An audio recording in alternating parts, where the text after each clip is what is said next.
Hello everybody, it is Bronx Bombers 4587 here today, bringing you a brand new video here on Madden. Today, I'm doing something a little different. I thought it'd be a pretty interesting video to share with you guys. Yeah, let's just get right into it. So, if you guys know, last year, around the end of January, they came out with Team of the Year cards, which is like Team of the Week, but the best players from all season. So I want to try to predict the Team of the Year players by having these guys in their positions. And I left out the O-line because they could just go anywhere. Like, honestly, you could put the whole Cowboys offensive line up here, but we're obviously not going to do that. But first, we're going to start at quarterback. These are my predictions. I have all their stats drawn down here so I can read off the stats, how they led their team, and etc. So let's get into it. First, quarterback, I think it's going to be Derek Carr that gets the Team of the Year. He hasn't had an upgrade since this milestone. He passed for 3,937 yards, 28 touchdowns, and 6 interceptions. Great turnover to touchdown rate. Not as many yards as other quarterbacks threw for this year, but he led the Raiders to an amazing season until he got hurt, and it just plummeted from there.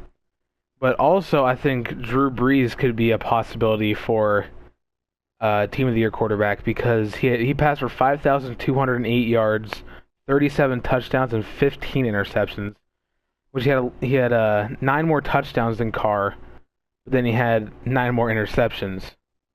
So you can kind of go either way. And he had he had a lot more passing yards than he did. So that's where I think they're going to go with Team of the Year. And second, halfback, I'm going with David Johnson. Cowboys fans, don't get mad with me not saying Zeke Elliott. Steelers fans, don't get me mad without saying Le'Veon Bell. I'll explain. David Johnson had an outstanding year this year. I don't think he got nearly enough credit as he should have. He had 293 attempts rushing, 1,239 yards. He averaged 4.2 yards per carry, and he had 16 touchdowns. Now, the Cardinals did not live up to their hype this year. They did not have a good season whatsoever. But the reason why I'm picking David Johnson is because Zeke Elliott's obviously going to get an all-rookie card. So I think he's going to be the highest all-rookie card. So I think they're going to lay that off till then. And I think Le'Veon Bell is going to get the positional hero. So they're going to wait for that. That's my personal opinion, because Le'Veon Bell already has a 95 overall card. So they're not going to come out with another 95. So I think they're going to go with David Johnson. That's my opinion. Now, going to wide receivers, I think the first two were in no doubt in my mind. But the third, I could have went somewhere else. I'm not sure. I'll let you guys know. You can let me know what you think in the comments. Here, Antonio Brown. As a matter of fact, I pulled this card earlier this week, which is pretty awesome. I'll tell you about that in another video. But Antonio Brown, I don't think there's, without a doubt, that he should be on here. 106 receptions, 1,284 yards, and 12 touchdowns. Just an absolute playmaker for the Steelers. Him and Le'Veon Bell just lights out. A fantastic duo on the field. With one of the best offenses in the league.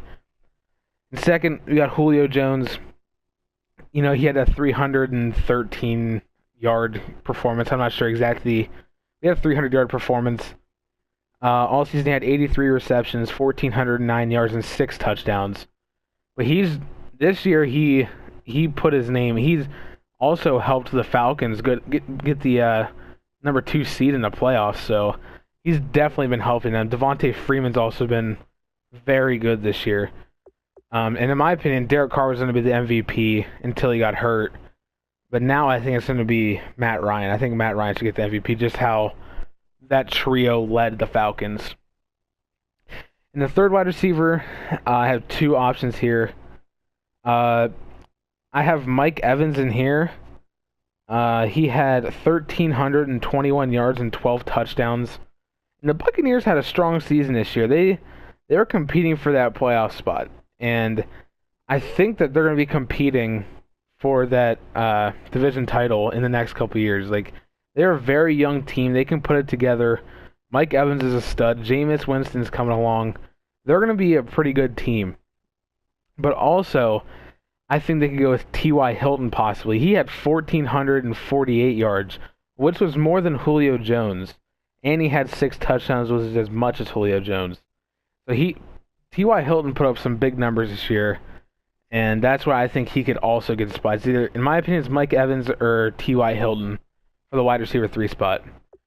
Fullback, I picked John Kuhn just because maybe they could go with Marcel Reese. They could go with John Kuhn. They could go with Ripkowski from the Packers. I think it's going to be one of those. I'm not sure. Didn't really look up the stats for a fullback. Maybe Justin Juszczyk or Kyle Juszczyk. One of them. I don't remember what his name is. And going to tight end, I was thinking, I was going with maybe Greg Olsen. Greg Olsen had a pretty good year, although the Panthers did not have that great of a year. Travis Kelce did have a good year. He had 1,125 yards and 4 touchdowns. I think that the Chiefs are on an 8-game winning streak or something like that. They're playing phenomenal ball right now, being led by Travis Kelce, playing phenomenal. So that's why I give him the tight end position. And here left, I'll just do these first. But you see, I'm low on coins. So middle linebacker, I had Luke Kuechly. He had 102 tackles, 2 sacks, and 1 interception. Again, although Carolina didn't have a good season, he played well. At left outside linebacker, I have Von Miller with 13.5 sacks and 78 tackles solo. And here on the right outside, I know it says left outside, but maybe they'll switch his position. But this guy definitely deserves a card. It's this guy, even his stats on Madden aren't even that bad. But it's Lorenzo Alexander. He's not the fastest, but he's more of a pass rusher.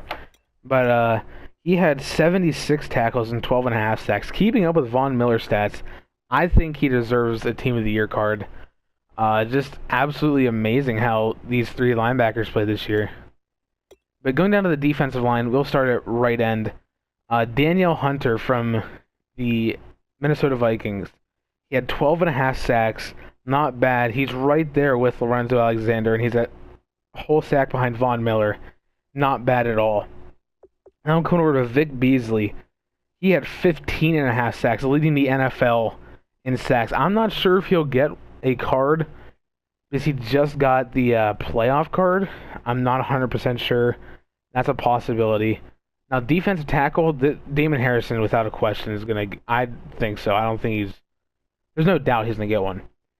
2.5 sacks, 86 tackles on his own, and 31 assisted tackles, which means he just gets an arm on him, or he trips him up and then someone else makes a tackle. And then the second defensive tackle, I was thinking about Geno Atkins, but I just kept him in here. Geno Atkins possibly. Aaron Donald had 8.5 sacks, 47 tackles, and 12 assisted tackles.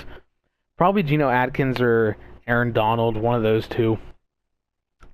We go into the secondary. We got Dominique Rodgers-Cromartie, DRC, from the New York Giants. The Giants' defense played a lot better than I thought they were going to play this year. Obviously, they beat the Cowboys twice. But people stepped up on that defense and they needed to be, one including being DRC. DRC had 6 interceptions this year. Very big, hoping the Giants get to the playoffs, but ending up losing to the Packers. And going to cornerback 2, we got Marcus Peters. Again, all the Chiefs are playing well. Tyreek Hill, Alex Smith is playing great. Everybody, the defense is playing great. They're going to be a contender for a Super Bowl in the next couple years. But he had 6 interceptions this year as well, which is phenomenal. And then going after free safety, Marcus Peters' teammate, we got Eric Berry. Eric Berry had 77 tackles, 15 assisted tackles, and 4 interceptions. 4 interceptions for a safety, that's really good. That's really good. So that's why I think he deserves free safety. Possibly Harrison Smith. I'm not sure. Coming over to strong safety, in my opinion, without a doubt, this is probably one of my easiest decisions on the Team of the Year, is Landon Collins. This guy had a phenomenal season anchoring this New York Giants defense. 125 tackles, 4 sacks, and 5 interceptions. You get 4 sacks as a safety and 5 interceptions with 125 tackles. That's like a mixture of a linebacker, safety, and cornerback. That's ridiculous how talented this guy is. But going to kicker, I didn't get them in here. Kicker, I think it will be Adam Vinatieri or Justin Tucker. Vinatieri, I don't think missed a field goal at all this year. Super consistent.